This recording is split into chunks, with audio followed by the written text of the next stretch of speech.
평안히 계시죠? 요즘 날씨가 아주 좋아서 아름다운 날씨를 만끽하기도 하지만 알러지로 고생하는 분들도 있습니다. 사람이 사는 게 다 그런 것 같아요. 하나가 좋으면 하나가 또 어렵고 잘 견뎌내시기를 바랍니다. 기도함으로 5월 16일 매일 예배 시작할까요? 저희들의 생사화복, 살고 또 죽고 우리의 살아가는 동안에 당하는 어려움, 축복, 이 모든 것들을 주장하시는 하나님 감사합니다. 저희들의 삶 가운데 꼭 필요한 도움은 늘 받고 사는 줄로 믿습니다. 그래서 어떻게 하면 그 귀한 복과 은혜를 주신 하나님, 하나님의 마음에 합한 삶을 살아갈까 저희들이 거룩한 고민을 하게 하옵시고 오늘 매일 예배의 자리는 바로 고민의 자리가 되게 하여 주옵소서. 말씀을 마음에 담습니다. 역사적인 사실, 사건 이런 것들에 대한 지식만을 담는 것이 아니라 그 속에 담겨져 있는 하나님의 메시지를 들을 수 있도록 저희들의 마음의 귀를 열어주시고 그렇게 들은 말씀을 삶을 통해 실천할 수 있는 용기도 그리고 하나님을 향한 거룩한 다짐도 새로워지는 복된 시간이 되게 해 주옵소서. 이 귀한 시간에도 주를 향해 간절한 기도의 제목으로 하나님을 향해 나아가는 자가 있습니다. 주님, 그들의 마음에 담겨져 있는 간절한 기도들이 하나님의 전에 상달되는 복된 시간도 되게 해 주옵소서. 예수님의 이름으로 간절히 기도하옵나이다. 아멘. 오늘 함께 부를 찬송은 마음속에 근심 있는 사람. 늘 근심이 있죠. 자, 그 근심을 우리 하나님이 해결해 주실 거라 믿는 믿음으로 우리 365장 마음속에 근심 있는 사람 함께 찬송합니다.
오늘 주시는 하나님의 말씀은 열왕기상 17장 17절로 24절의 말씀입니다. 제목이 이 성경을 이해하는 귀한 지침이 되죠. 열왕기입니다. 책이 두 권이니까 첫 번째 책은 상이고 두 번째 책은 하인 것이죠. 왕들의 이야기다.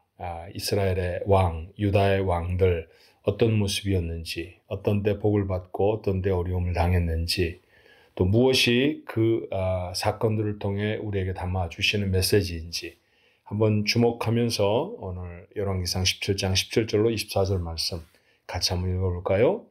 이 일 후에 그 집 주인 되는 여인의 아들이 병들어 증세가 심히 위중하다가 숨이 끊어진지라 여인이 엘리야에게 이르되 하나님의 사람이여 당신이 나와 더불어 무슨 상관이 있기로 내 죄를 생각나게 하고 또 내 아들을 죽게 하려고 내게 오셨나이까. 엘리야가 그에게 그의 아들을 달라 하여 그를 그 여인의 품에서 받아 안고 자기가 거처하는 다락에 올라가서 자기 침상에 누이고 여호와께 부르짖어 이르되 내 하나님 여호와여 주께서 또 내가 우거하는 집 과부에게 재앙을 내리사 그 아들이 죽게 하셨나이까 하고 그 아이 위에 몸을 3번 펴서 엎드리고 여호와께 부르짖어 이르되 내 하나님 여호와여 원하건대 이 아이의 혼으로 그의 몸에 돌아오게 하옵소서 하니 여호와께서 엘리야의 소리를 들으심으로 아이의 혼이 몸으로 돌아오고 살아난지라. 엘리야가 그 아이를 안고 다락에서 방으로 내려가서 그의 어머니에게 주며 이르되 보라 내 아들이 살아났느니라. 여인이 엘리야에게 이르되 내가 이제야 당신은 하나님의 사람이시요 당신의 입에 있는 여호와의 말씀이 진실한 줄 아노라 하니라. 아멘.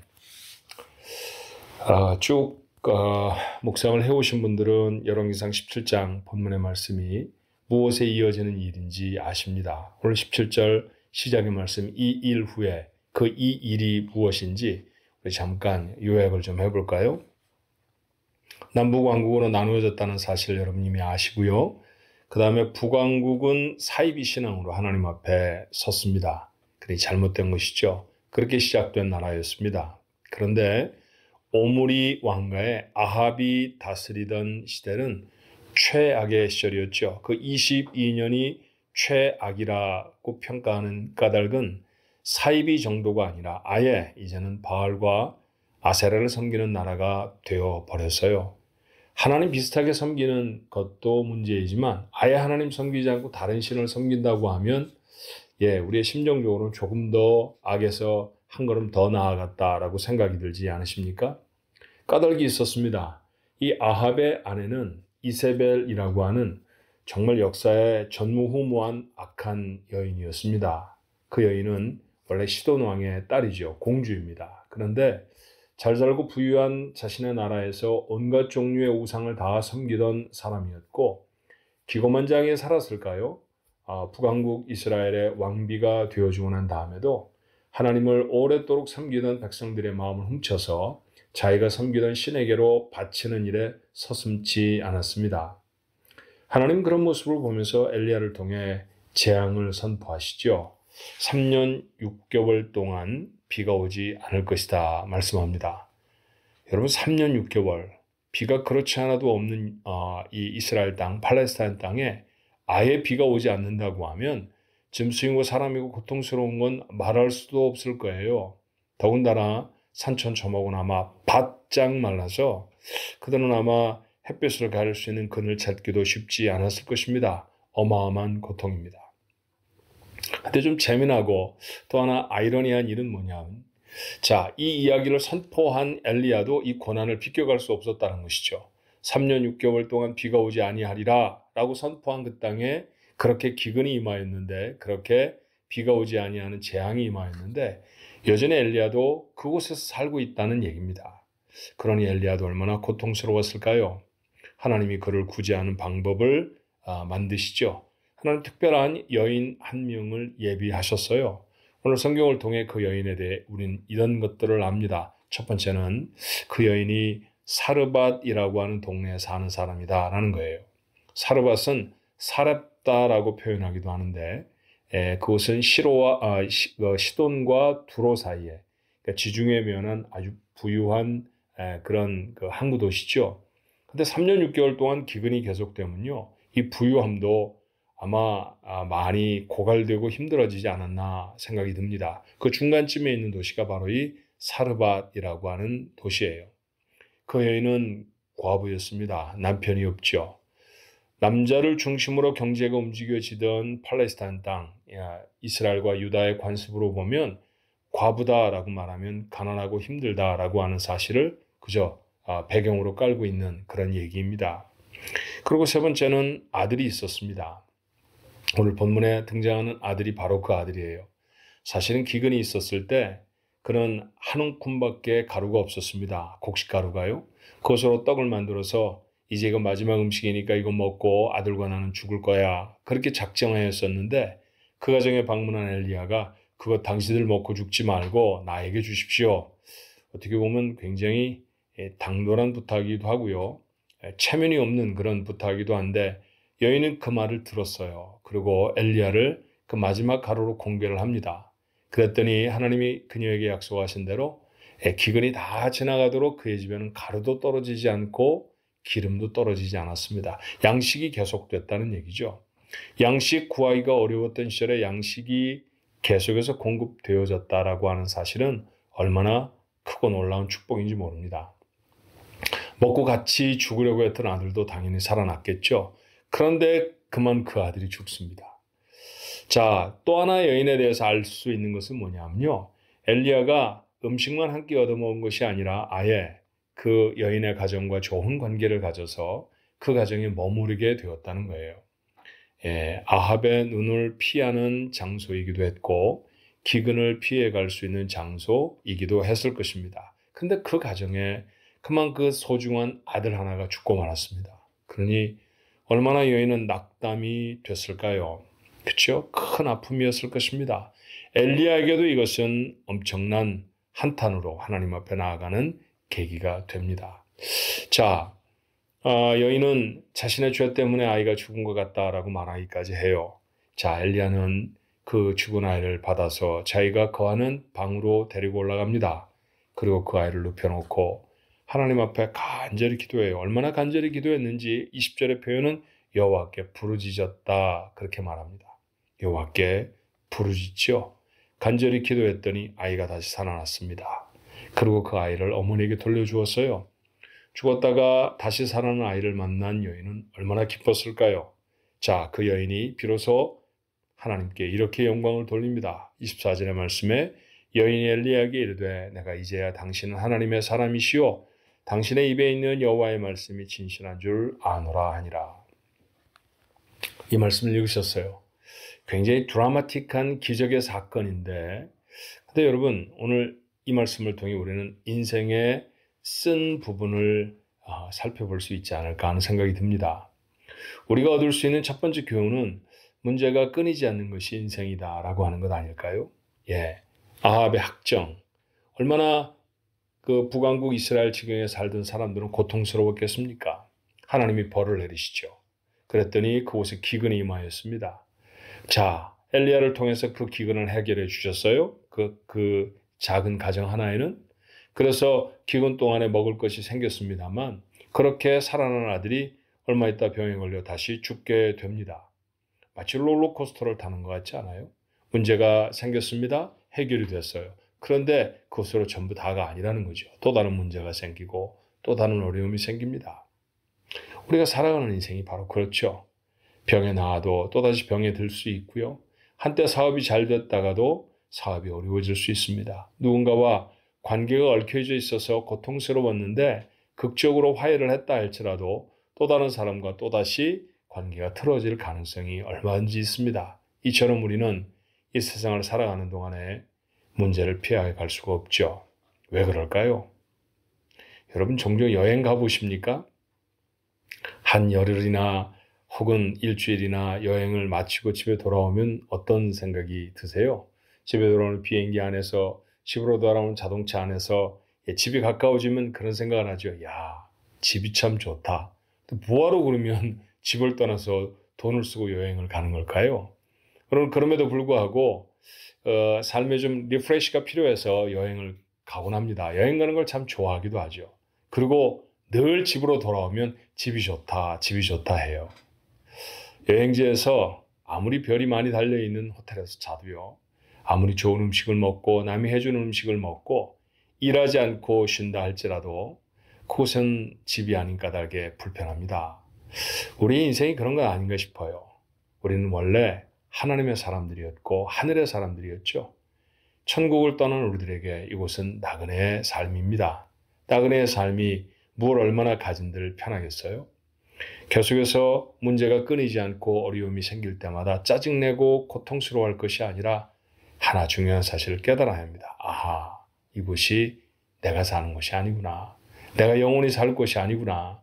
지금 잠시 지나가는 곳이지 우리는 마침내 하나님께로 돌아갈 거야 라고 하는 사실을 우리가 알게 되어야 합니다.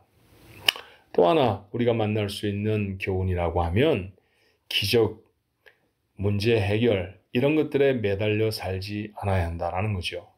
기적처럼 누가 나타나고 기적처럼 어떤 사건이 해결되고 그러면 얼마나 인생이 좋을까. 근데 여러분 그 기적이 한 번, 두 번으로 인생이 다 채워진다고 하면 얼마나 좋겠어요? 그렇지 않다는 거예요. 말씀드렸던 것처럼 중환병에서 기적적으로 살아난 분들 많습니다. 그 다음에는 안 아프시던가요? 연세가 되면 다시 돌아가시진 않았습니까? 여러분 그런 과정들을 우리가 수없이 경험하고 살잖아요. 그렇죠? 기근 때문에 어려웠던 여인, 그에게 엘리야는 무례한 청처럼 보이는 부탁을 했고 여인은 그 청에 응답을 해서 하나님은 그 가정에 축복하심으로 기근 동안의 음식이 계속해서 그들에게 채워졌습니다. 그러면 그들은 영원히 배고프지 않았을까요? 그렇지 않습니다. 아이는 기적적으로 다시 살아났습니다. 엘리야가 기도해서 말이죠. 그러면 그 아이는 영원히 살았겠습니까? 아닐 것입니다. 나이가 들어서 또 어떤 때에 그도 역시 생명을 내려놓아야 하는 때가 있어야 했을 것입니다. 여러분, 이것이 인생이라고 하면 우리가 인생을 살아가면서 이 문제가 해결됐으면 좋겠어. 그거에 매달려 사는 게 아니라는 거죠. 이 문제를 해결할 수 있는 기적이 생겼으면 좋겠어. 우리가 그것을 간절히 바라며 사는 게 아니라는 것이죠. 오늘 본문에 단 한 구절밖에 나타나 있지 않지만 우리가 얻을 수 있는 그래서 세 번째의 교훈은 하나님을 바라보는 겁니다. 여인의 결국은 무엇이었나요? 24절 말씀 다시 읽으면 이래요. 내가 이제야 당신은 하나님의 사람이시오. 이제까지 계속 하나님의 사람이라고 불렀습니다. 근데 그 하나님의 사람이라는 걸 다시 깨닫게 된다는 거죠. 당신의 입에 있는 여호와의 말씀이 진실한 줄 압니다. 그 여호와의 말씀 때문에 기근 동안에 다른 집에는 없는 그 곡식가루가 다른 집에는 떨어져 버린 기름이 그 가정에 끊이지 않았습니다. 이미 그렇게 하나님의 말씀이 진리인 줄 압니다. 그런데 다시 확인한다는 거예요. 하나님이 우리의 삶의 문제를 해결해 주실 때 문제가 해결된 그것만 바라보는 게 아니라 예를 들면 병이 나아서 건강해진 몸을 바라보는 게 아니라 그 건강하게 하신 하나님을 바라보는 것이죠. 우리가 가난하고 어려웠을 때 어떤 특별한 계기들이 생겨서 우리의 삶이 다시 풍족하게 되어지면 우리가 얻은 물질을 바라보는 것이 아니라 그 환경을 내게 허락하신 하나님을 바라보게 되는 것입니다. 우리가 누군가와 참 불편하고 걸끄러운 관계를 가질 때 그 문제가 해결되어지면 그 사람이 얼마나 귀한지 몰라요. 여러분 자녀들과 또는 남편과 아내들과 때때로 좀 불편한 마음이 있을 때가 있잖아요. 그런데 그 문제가 해결되어지고 나면 참 그 관계가 소중해집니다. 근데 여러분 그 관계보다 소중한 것은 그 관계를 회복시킨 하나님이시라는 거죠. 우리 인생을 살아가며 늘 주목해야 할 것은 이와 같이 하나님이십니다. 사실은 한마디로 오늘 본문의 말씀을 정리하면 고난도 축복도 하나님을 바라보는 도구이죠. 그 일을 통해서 하나님을 바라보는 사람, 인생을 참되게 살아가는 사람일 것입니다. 어떤 문제를 안고 사십니까? 어떤 복들이 여러분의 삶에 임하셨습니까? 그것이 어려움처럼 보이고 그것이 복처럼 보일지라도 모두 다 그 배후에 하나님이 계십니다. 하나님을 놓치지 않아야 합니다. 우리는 이 세상을 살아가는 동안에 계속해서 우리에게 닥친 문제를 바라보거나 아니면 그 문제가 해결되어진만 원하며 소망하는 사람들이 아니라 그 배후에 계신 하나님을 바라보며 사는 인생이 되었으면 좋겠어요. 오늘도 만나는 사람들, 내게 일어나는 사건들 그 모두를 통해서 하나님을 주목할 수 있는 지혜로운 우리 가족들 모두가 되시기를 주님의 이름으로 축원합니다. 기도할까요? 하나님, 어려운 일을 당하면 참 속상합니다. 문제가 해결되어지면 정말로 기쁘지요. 그때 기쁨에 취해서 기쁘게 하신 하나님을 잃어버리거나 문제가 너무 고단해서 하나님 앞에 쓰린 마음을 토해내는 그런 적은 우리에게 없었습니까? 하나님, 그것이 어떤 것이든지 인생을 살아가면서는 고난과 어려움이 계속될 것입니다. 그리고 하나님은 여전히 우리를 도우셔서 극복해 하시고 또 극복해 하시겠죠. 그러니 반복적인 그 일에 우리의 마음을 둘 것이 아니라 변함없는 우리 하나님께 마음을 두는 저희 모두가 되어지게 하여 주옵소서. 고난을 통해서도 하나님을 발견하게 하시고 축복을 통해서도 하나님을 발견하게 하시며 그 모든 상황을 통해 나의 믿음을 점검할 수 있는 지혜로운 하나님의 사람들, 오늘 말씀을 나눈 우리 가족들 모두의 삶이 되게 하시고 오늘을 살아가는 저들의 삶이 그런 삶이 되어지도록 인도하여 주옵소서. 예수님의 이름으로 간절히 기도하옵나이다. 아멘.